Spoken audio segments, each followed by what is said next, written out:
चलो बेटा, आज हम लोग रिवाइज करेंगे चैप्टर अपना पहला, meaning and objective of accounting. आइए। हाँ जी, चैप्टर को कुछ हिस्से में बांटा हुआ है, जिसके अंदर पहला हिस्सा हमारा क्या है, चैप्टर का इंट्रोडक्शन, यानी कि अकाउंटिंग का मीनिंग क्या होता है बेसिकली। यहाँ पर हमने पूरे अकाउंटिंग के मीनिंग को कुछ हिस्से में बांटा हुआ है, जिसके अंदर पहला होता है accounting is an art of identifying, measuring, recording, summarizing and communicating the required information relating to economic transactions and events to the interested parties to help them in taking decisions। और मैंने बताया था यहाँ पर हर शब्द का एक मीनिंग होता है। इसका क्या मतलब है? आइडेंटिफाई करना कि कौन सा ट्रांजैक्शन रिकॉर्ड होगा, कौन सा नहीं होगा।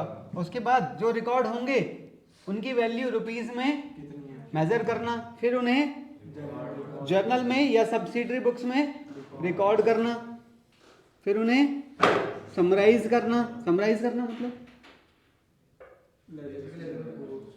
Ledger posting.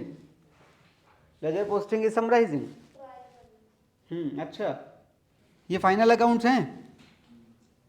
फाइनल अकाउंट से तो समराइजिंग स्टेज होती है, ठीक है ना। और ये तो तुम जानते ही हो, कम्युनिकेशन मतलब इंफॉर्मेशन लोगों को प्रोवाइड कराना, ठीक है। कौन सी इंफॉर्मेशन? Required information. क्यों लिखा है रिक्वायर्ड इंफॉर्मेशन? क्योंकि हर पार्टी की नीड अलग है, किसी को कोई इंफॉर्मेशन चाहिए, किसी को कोई चाहिए। हाँ जी, इंफॉर्मेशन जो कि किससे रिलेटेड होगी? Economic transaction. और ट्रांजेक्शन वो होते हैं जो हम खुद करते हैं, और इवेंट वो होता है जो अपने आप होता है। ट्रांजैक्शन वो है जो हम खुद करते हैं, और इवेंट यानी कि जो अपने आप होते हैं। To the interested parties. Interested party मतलब बहुत सारे लोग इन्वॉल्व होते हैं जिन्हें हम ये इंफॉर्मेशन शेयर करते हैं, ठीक है। तो ये था हमारा अकाउंटिंग का इंट्रोडक्शन। उसके बाद आता है हमारा, इसकी कैरेक्टरिस्टिक्स बोलो, फीचर्स बोलो या एट्रीब्यूट्स बोलो। अच्छा, आपको पता है ये पूरा सिस्टम क्या कहलाता है? Accounting trail. अकाउंटिंग ट्रेल के अंदर ही ये सारे के सारे पॉइंट्स समाये हुए होते हैं। देखिए जरा, हाँ जी, ये वाली जो स्टेज है ये कौन सी है? रिकॉर्डिंग। ये वाली कौन सी स्टेज है? क्लासिफाइंग। और ये पूरी स्टेज समराइजिंग। इन तीनों को चलने से पहले आपको दो स्टेप और चलने पड़ते हैं। पहला आइडेंटिफिकेशन, दूसरा मेजरिंग। जब ये सारे स्टेप कंप्लीट होते हैं तो उसके बाद हमारा एक और स्टेप रहता है, हाँ, यानी कि हम पहले खुद समझते हैं, जिसके लिए हम क्या करते हैं? एनालिसिस करते हैं, और फिर हम लोगों को समझाने के लिए कुछ इंफॉर्मेशन देते हैं, जिसे क्या बोला जाता है? इंटरप्रिटेशन। अच्छा, ये वाला स्टेप करने के लिए हमें क्या करना पड़ता है? एनालिसिस करने के लिए हमें क्या करना पड़ता है, यानी कि समझने के लिए हमें क्या करना पड़ता है? सुनो, मैंने बताया था ये 12th में आपको पढ़ाया जाएगा। जब आप उनमें फाइनल अकाउंट्स बना लेते हो तो फाइनल अकाउंट्स के बेस पर ये हैं कौन से? ये हैं नॉर्मल फाइनल अकाउंट्स। इनके बेस पर बनते हैं कंपैरेटिव फाइनल अकाउंट्स। इन्हीं के बेस पर बनते हैं कॉमन साइज फाइनल अकाउंट्स। इन्हीं के बेस पर बनते हैं रेशियो एनालिसिस। और इसी के बेस पर बनता है कैश फ्लो स्टेटमेंट।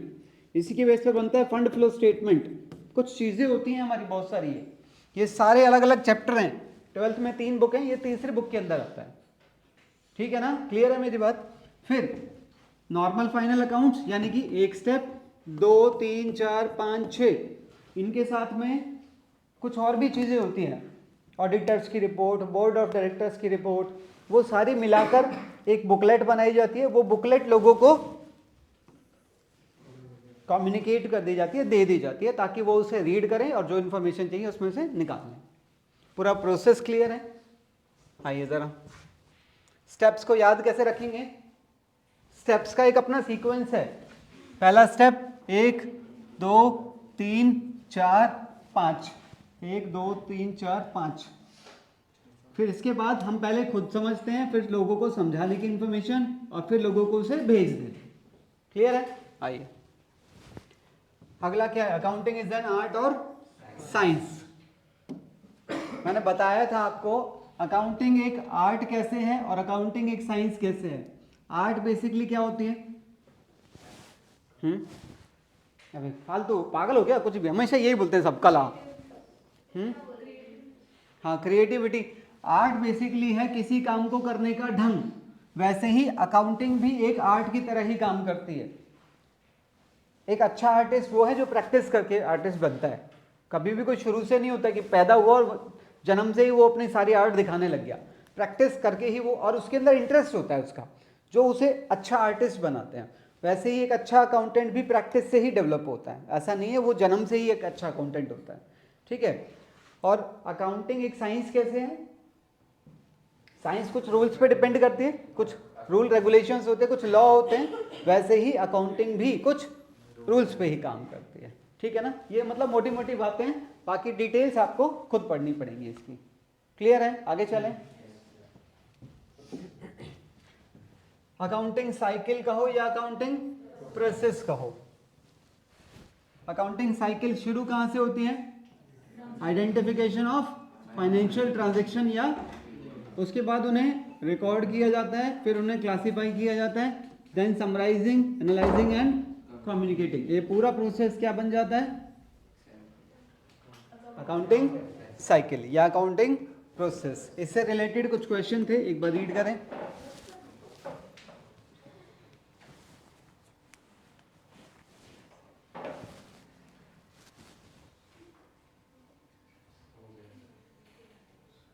चले, बड़ी जल्दी हो गए। हाँ जी, अकाउंटिंग के ऑब्जेक्टिव्स क्या हैं? अकाउंटिंग के ऑब्जेक्टिव्स क्या होते हैं? भूल गए या याद है? अरे इसी में से निकलेगा, सबका आंसर इसी में से निकलेगा। To maintain systematic record of, बताओ ये वाला स्टेप कहाँ है? इन दोनों के अंदर है, इन दोनों के अंदर ही तो सिस्टमैटिक रिकॉर्ड रखा जाते हैं। हाँ जी, हाँ, जर्नल और लेजर दोनों, ये भी रिकॉर्डिंग का काम है। देखा जाए तो दोनों के अंदर इंफॉर्मेशन अवेलेबल है। ठीक है, बस इसके अंदर डेट वाइज है और इसके अंदर लेजर वाइज होती है, इतना फर्क है। हाँ जी, टू असर्टेन प्रॉफिट और वो इन दोनों से पता चलेगा, और टू नो द रीजन वो भी इसी से पता चलता है। To determine financial position and to determine progress of, वो भी इसी से पता चलता है। तो ये वाले स्टेप सारे इसी के अंदर कवर हो रहे हैं। अगला, to prevent and detect frauds and, prevent का मतलब उसे रोकना और डिटेक्ट का मतलब उसे ढूंढना, कि फ्रॉड और एरर्स को पहले रोकने की कोशिश करता है, और अगर वो हो गए हैं तो उन्हें ढूंढने में हमारी मदद करता है। कौन? अकाउंटिंग, जो हम पढ़ रहे हैं। टॉपिक से मत भटको। ठीक है। अगला, to provide information to various parties. चलो आगे। अगला क्या है? फंक्शंस ऑफ, हाँ जी, अकाउंटिंग के फंक्शन क्या होते हैं? देखिए जरा। To maintain complete and systematic records, communicating the financial results to the various parties, protecting the assets of the trusteeship and compliance of legal needs and fixing responsibility। कोई भी ऐसा पॉइंट हो जो आपको लगा हो कि परेशान कर रहे हो? ट्रस्टीशिप मैंने पहले भी बताया था। कंपनीज के केस में क्या होता है? कंपनी चलाने वाले लोग होते हैं बोर्ड ऑफ डायरेक्टर्स, और कंपनी के मालिक कौन होते हैं? Share holders. शेयर होल्डर्स होते हैं बाहर, बाहर बोले तो अपने अपने घरों पे, वो खाली पैसा लगा देते हैं, और कंपनी चलाने की जिम्मेदारी किसको दे दी जाती है? बोर्ड ऑफ डायरेक्टर्स को। तो वो जो जिम्मेदारी उन्हें दी गई है ना, वो क्या कहलाती है? वो ट्रस्टीशिप रिस्पॉन्सिबिलिटी है। उस रिस्पॉन्सिबिलिटी को पूरा करने के लिए उन्हें चाहिए इंफॉर्मेशन, और वो इंफॉर्मेशन उन्हें कौन प्रोवाइड कराता है? अकाउंटिंग। अकाउंटिंग के बड़े फायदे हैं, अकाउंटिंग के बहुत फायदे होते हैं, तो ये भी उनमें से ही एक फायदा है। ठीक है, इनमें से कोई और पॉइंट पूछना हो? लास्ट वाला, फिक्सिंग रिस्पॉन्सिबिलिटी, किसी को है कुछ क्लैरिटी? What is this? पूछा तो किसी ने भी नहीं, बताओ। फिक्सिंग रिस्पॉन्सिबिलिटी कैसे? पहले मुझे ये वाला बताओ तुम।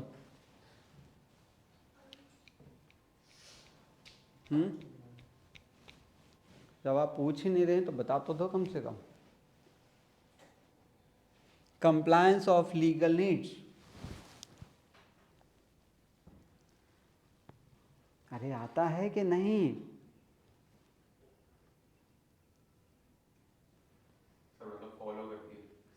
फॉलो करने में हेल्प करता है अकाउंटिंग। अकाउंटिंग हमें लॉ को फॉलो करने में हेल्प करता है। बहुत सारे लॉ एक बिजनेस को फॉलो करने पड़ते हैं। अगर मैं एक कंपनी खोल दूं, कोई छोटा बिजनेस खोल दूं, तो मुझे कुछ कानून फॉलो करने पड़ेंगे, जैसे कि जीएसटी, इनकम टैक्स एक्ट, है ना, कंपनीज एक्ट, ये सब एक्ट मुझे फॉलो करने पड़ेंगे। क्यों फॉलो करने पड़ते हैं? ताकि मैं बिजनेस अपनी लिमिट्स में करूं, मेरे जो दायरे हैं मैं उन दायरों के अंदर अपना बिजनेस चलाऊं। तो अकाउंटिंग मुझे उन लॉज को फॉलो करने में भी हेल्प करता है। अगर मैंने अपने बिजनेस के अकाउंट्स मेंटेन किए हुए हैं तो मुझे क्या होगा, जितने भी एक्ट मेरे ऊपर अप्लाई होते हैं मैं उन्हें इजीली फॉलो कर पाता हूँ। ये भी उसका एक फंक्शन होता है। ठीक है, हाँ जी। फिक्सिंग रिस्पॉन्सिबिलिटी, कुछ तो बोल दो। हाँ, पहली बात तो ना सिर्फ फ्रॉड और एरर होने के बाद हमें पता चलता है कि कहाँ पर क्या दिक्कत हुई, बल्कि उन्हें रोकने में भी हम पहले से ही बंदा असाइन कर सकते हैं कि भैया तुम्हारे लिए ये पर्टिकुलर काम है। तो रिस्पॉन्सिबिलिटीज़ को, किसी भी तरह की जो रिस्पॉन्सिबिलिटीज़ हैं उन्हें फिक्स करने में अकाउंटिंग हमारी हेल्प करता है। चलें आगे। अगला क्या है? Book keeping, accounting and accountancy. सुनिए, 1, 2, 3 और 4, ये जो 4 स्टेप हैं, यानी कि आइडेंटिफिकेशन, मेजरिंग, रिकॉर्डिंग एंड, तो ये क्या कहलाता है? Book keeping. इसके बाद वाला जो स्टेप है यहां तक का सारा, हाँ जी, in addition to book keeping it includes summarising, analysing, interpretation and, तो ये पूरा स्टेप क्या कहलाता है? अकाउंटिंग कहलाता है। इसके बाद अकाउंटेंसी क्या है? अकाउंटेंसी बेसिकली है क्या?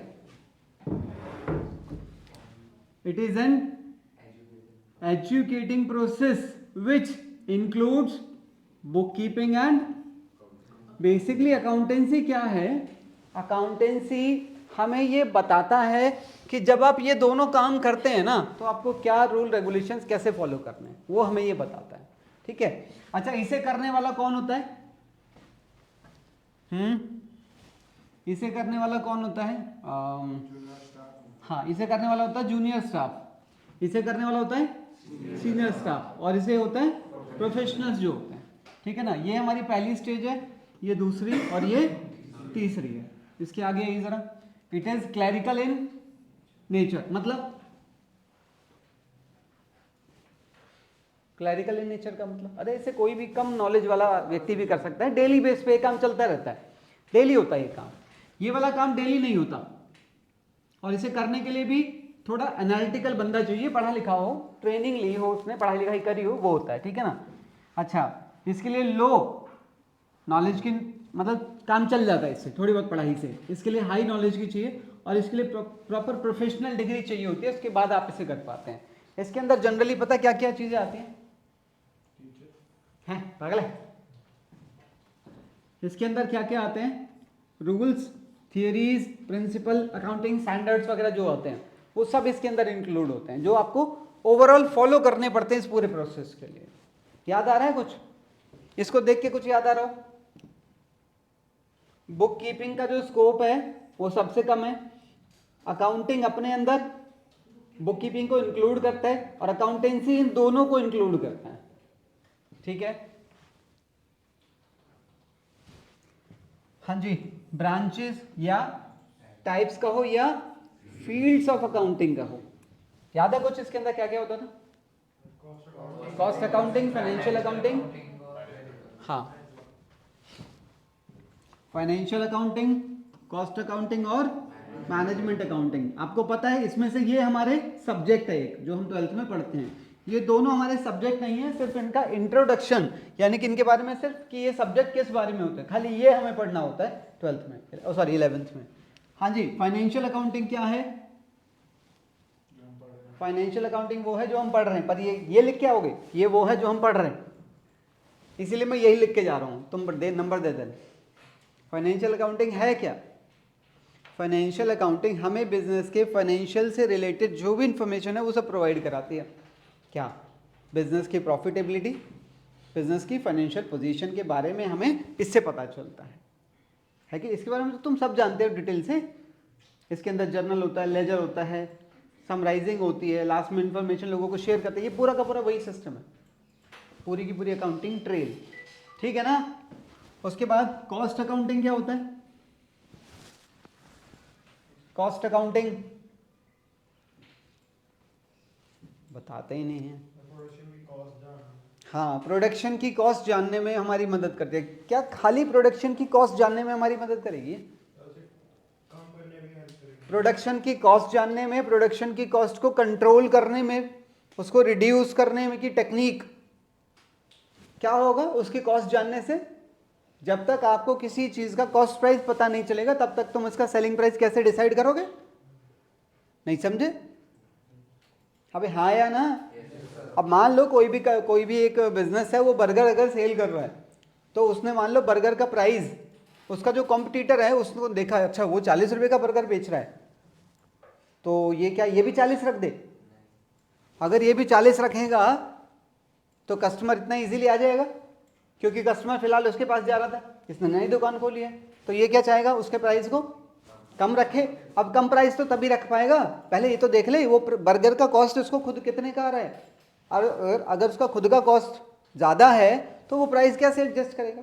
तो कॉस्ट प्राइस अगर हमें पता चल जाता है तो हमें सेलिंग प्राइस को भी फिक्स करने में हमारी हेल्प होती है। तो कॉस्ट अकाउंटिंग हमें क्या सिखाता है? कॉस्ट अकाउंटिंग हमें क्या सिखाता है? कई तरह की टेक्निक सिखाता है कॉस्ट को कंट्रोल करने की। उसके अलावा भी और भी सारी चीज़ें इसके अंदर आती हैं। ठीक है, आइए अगला क्या है? Management accounting. मैनेजमेंट मतलब वो लोग जो बिजनेस को कंट्रोल कर रहे हैं, जो बिजनेस को चला रहे हैं, और उन लोगों को बिजनेस चलाने के लिए क्या चाहिए? इंफॉर्मेशन चाहिए। तो मैनेजमेंट अकाउंटिंग मैनेजमेंट की हेल्प करती है। समझ आई? अच्छा, ये किसकी हेल्प करती है बताओ? ये किसकी हेल्प करती है? Investors, customers, landers, bankers, government, public, competitors, बहुत सारी इंटरेस्टेड पार्टीज है ना इसके अंदर। इसके अंदर इंटरेस्टेड पार्टी कौन है? मैनेजमेंट, क्योंकि उन्हीं के काम आते हैं। ठीक है, ये बेसिकली अलग अलग सब्जेक्ट हैं जो हमें अलग अलग तरह की नॉलेज प्रोवाइड कराते हैं। चलें आगे। Parties interested in accounting information, याद है इंटरनल और एक्सटर्नल बताए थे? इंटरनल और एक्सटर्नल। इंटरनल यूजर किसे कहते हैं वैसे आपकी नजर से? इंटरनल यूजर वो होते हैं जिनके पास दो तरह की इंफॉर्मेशन होती है। दो तरह की इंफॉर्मेशन, एक ऐसी इंफॉर्मेशन जो हम जनता के साथ शेयर कर सकते हैं, और एक ऐसी इंफॉर्मेशन जो जनता के साथ शेयर नहीं करते, यानी कि प्राइवेट इंफॉर्मेशन, कॉन्फिडेंशियल, छुपी हुई बातें। तो इन लोगों के पास दोनों तरह की इंफॉर्मेशन होती है, इंटरनल भी एक्सटर्नल भी। और इन लोगों के पास सिर्फ वो इंफॉर्मेशन है जो इन्हें शेयर की गई है। समझ आ रही है मेरी बात? इंटरनल यूजर और एक्सटर्नल यूजर। बाकी इसके अंदर जो पार्टीज आती हैं वो आपको एक बार रीड करना पड़ेगा, एम्प्लॉयज वगैरह जो जो इसके अंदर, गवर्नमेंट आ गई, कई सारी चीजें। चले आगे।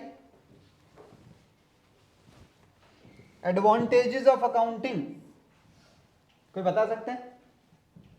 अगर मैं अपना एक बिजनेस ओपन करना चाहता हूं और उस बिजनेस में मैं अगर एक अकाउंटेंट बिठा दूं तो उसका मुझे क्या फायदा मिलेगा? True profit and loss. लिखते जाएं, देखते हैं आपके दिमाग में कितने आंसर्स हैं। लो जी, ट्रू प्रॉफिट और लॉस, ये पता चल जाएगा हमें। और एरर्स एंड फ्रॉड्स क्या? हाँ, prevent and detect errors and frauds, और सिस्टमैटिक रिकॉर्डिंग रखने में हमारी हेल्प करेगा। ट्रू फाइनेंशियल पोजीशन का पता चलेगा। एविडेंस इन कोर्ट, कोर्ट में अगर कल को कोई केस हमारे ऊपर बन जाएगा तो यही अकाउंट्स जो हमने मेंटेन करें ये एक प्रूफ की तरह, एक एविडेंस की तरह हमारे सपोर्ट करेंगे। और बैंक से लोन लेने में हमें मदद करते हैं। हाँ जी, helpful in obtaining bank loan. What else? Comparing financial position with whom? खुद के साथ ही, हाँ अपने पिछले साल को करंट ईयर के साथ कंपेयर करने में बिल्कुल ठीक है, पॉइंट लिख सकते हैं और बिल्कुल लिख सकते हैं, वैलिड पॉइंट है। व्हाट एल्स लिख लिया था, सिस्टमेटिक रिकॉर्ड। क्या मैं कह सकता हूँ कि अगर मैं कल को अपना बिजनेस बेचना चाहूँ तो उसमें भी ये मेरी हेल्प करते हैं, helpful in selling of the business. तो ये कुछ इसके बारे में पॉइंट्स हैं जो आपने बिल्कुल लगभग सही सही बताए हैं। 2-4 पॉइंट्स ऊपर नीचे हो सकते हैं, वो आप लिखते लिखते टाइम पर आ जाएंगे। टॉपिक को जब आप समझ जाओगे कि क्वेश्चन क्या कह रहा है, आप आंसर निकाल लेंगे।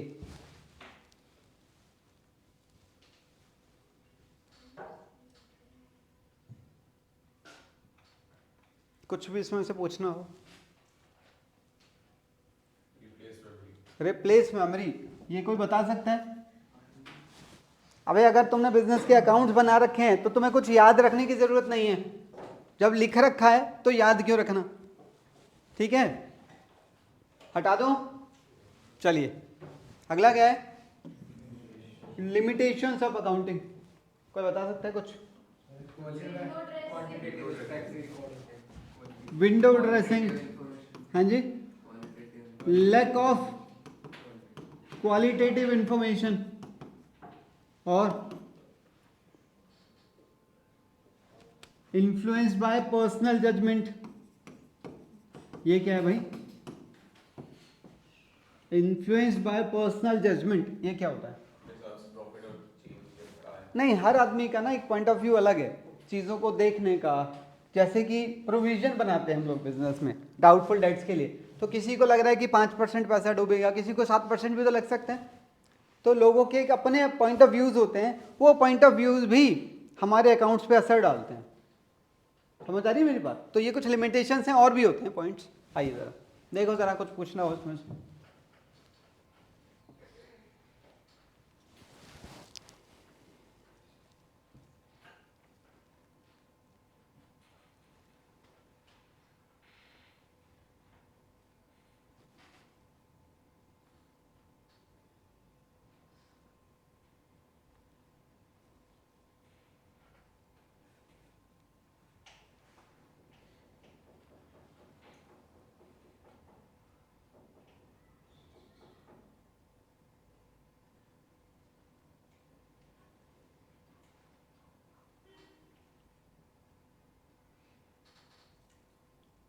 है कोई पॉइंट ऐसा?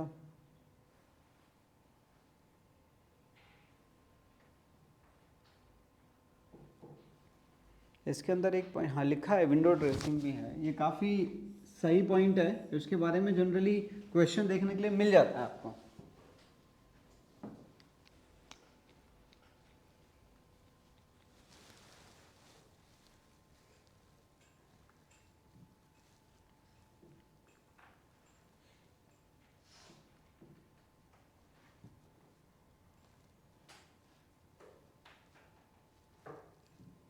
कुछ जानना है बताएं।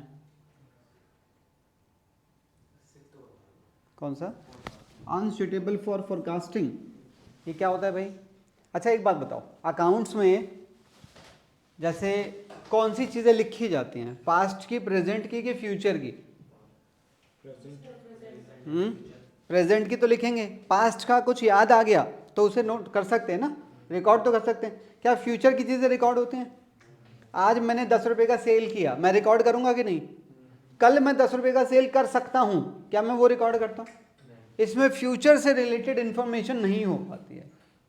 ये सिर्फ हमारे प्रेजेंट से होने वाली चीज़ों को हम रिकॉर्ड करते जाते हैं। फ्यूचर के लिए ये सुटेबल नहीं है, ये फोरकास्ट नहीं कर सकता, ये हमें नहीं बता सकता कि कल कितना प्रॉफिट होगा, कल किस तरह का प्रोडक्शन होगा, कल कितनी सेल आ सकती है, कितना माल बनाना चाहिए, वो सब चीज़ें इसके अंदर नहीं हो सकती हैं। तो ये वो सिर्फ एक आइडिया है, बस प्रोविजन सिर्फ एक आइडिया है अपने प्रॉफिट को सही लाने का, पर प्रोविजन इज नॉट एग्जैक्ट। हो गया?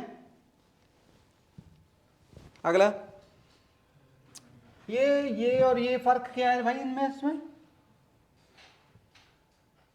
देखो, दोनों में फर्क देखो। ये क्या है? Characteristics of accounting, and what is this? Qualitative characteristics of account. दोनों में फर्क क्या है? है? वाह, कह रहा है ये क्वांटिटेटिव होगा, ये क्वालिटेटिव है तो ये क्वांटिटेटिव होगा। वाह, अगर ये हेड है तो ये टेल होगा। सिक्का बनाना है हमें तो पूरा। बताओ भाई दोनों में फर्क क्या है? अकाउंटिंग की कैरेक्टरिस्टिक्स, इसके अंदर कुछ पॉइंट्स थे, याद है तुम्हें? Recording, classifying, summarising, analysing, interpretation वगैरह वगैरह वगैरह। अगर इसके अंदर जैसे मान लो 6 पॉइंट थे, अगर 6 पॉइंट अवेलेबल हैं तो ही वो क्या कहलाएगी? अगर 6 में से कोई सा भी एक पॉइंट भी गायब है तो वो अकाउंटिंग नहीं कहलाएगी। ये तो अकाउंटिंग है, अकाउंटिंग। अब क्या कह रहा है? कह रहा है अगर आपकी अकाउंटिंग कैसी है, ऐसा कह रहा है ऐसे कौन से गुण अकाउंटिंग में होने चाहिए कि उसकी क्वालिटी इंप्रूव हो जाए। अरे शादी से पहले भी तो 36 गुण मिलाए जाते हैं, मिलाए जाते हैं ना, जानते हो? वाह, बच्चा कह रहा है हमारी शादी हुई नहीं, हमें कैसे पता होगा?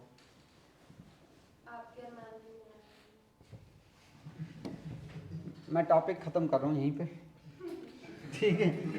मैं ये कह रहा हूँ अकाउंटिंग में ऐसे कौन से गुण होने चाहिए कि हमारी अकाउंटिंग बहुत बढ़िया लगे, सुंदर लगे, अच्छी लगे, बढ़िया लगे। बताओ।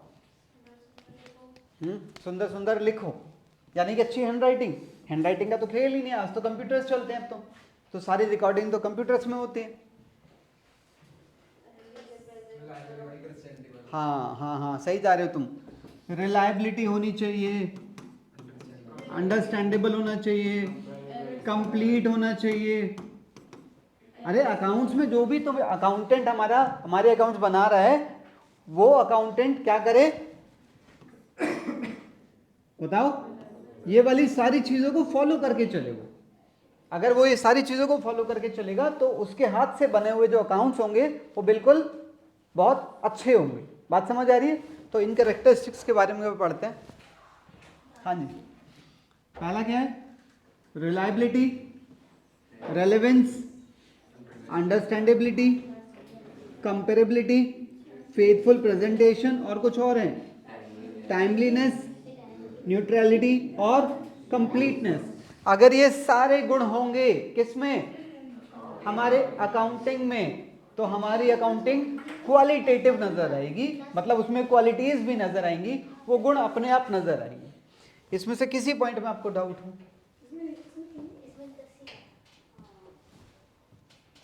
अच्छा, रिलायबिलिटी कैसे आती है? रिलायबिलिटी का मतलब होता है भरोसा। भरोसा कैसे आता है बताओ? सबूत अगर है तो। नहीं समझे? मैं कह रहा हूं ये मेरे बिजनेस के अकाउंट्स हैं, तुम इन पे भरोसा कैसे करोगे बताओ? अगर मैंने इसके अंदर कोई सेल लिखी हुई है, कोई परचेज लिखी हुई है, कोई खर्चा लिखा हुआ है, तो मेरे पास उसका बिल होना चाहिए। बन गया भरोसा। और क्या गला काट के दे दूं? नहीं समझे? ठीक है ना? तो रिलायबिलिटी समझ आया। रेलेवेंस, रेलेवेंस देखो एक बार पढ़ के समझ आ जाएगा, बहुत सिंपल है। रेलेवेंस का मतलब क्या होता है? हैं? हाँ, क्या? मत बोलो, चुप ही बैठ। जो सही है आप बताएं, कुछ तो शब्द जोड़ें।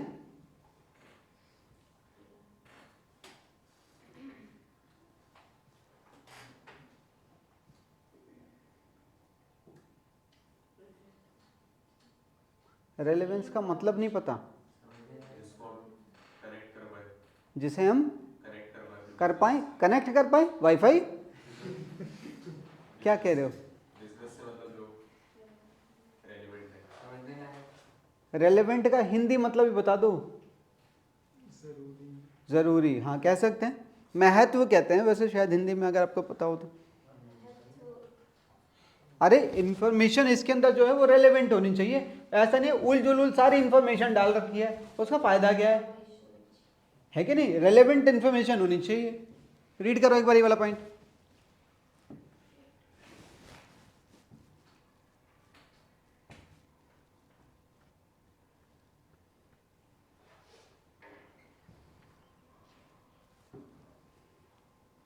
देखो इस पॉइंट से तुम्हें शायद समझ आ रहा होगा, टोटल ऑफ कि हमें डेटर से कितना पैसा लेना है, ये जरूरी इंफॉर्मेशन है। क्या ये जरूरी इंफॉर्मेशन है कि हमें कितने लोगों से पैसा लेना है? ये जरूरी इंफॉर्मेशन नहीं है कि मुझे 100 लोगों से पैसा लेना है। जरूरी इंफॉर्मेशन ये है कि 100 लोगों से पैसा कितना लेना है। समझ आ रही मेरी बात? अगला अंडरस्टैंडेबिलिटी, मतलब जो इंफॉर्मेशन आपने अकाउंट्स में डाली है वो समझने योग्य होनी चाहिए। ठीक है। कंपेरेबिलिटी, कंपेरेबिलिटी कैसे आती है? जब आप अपने अकाउंट्स बना रहे हैं तो जब आप लोगों के साथ इंफॉर्मेशन शेयर करें तो करंट ईयर के साथ साथ प्रीवियस ईयर की इंफॉर्मेशन भी लोगों को दे दो। क्यों? ताकि वो उन्हें कंपेयर कर पाए। कंपेरेबिलिटी आ गई अपने आप ही। तो ये सारे गुण मौजूद नहीं होते हैं, ये मौजूद आपको करने पड़ते हैं, ये आपको क्रिएट करने पड़ते हैं ये गुण। कहाँ पर? अपने अकाउंट्स के अंदर। पॉइंट समझ आ रहा है? इसीलिए टॉपिक का नाम क्या था? Qualitative characteristics of accounting. Clear है मेरी बात? बस टॉपिक खत्म।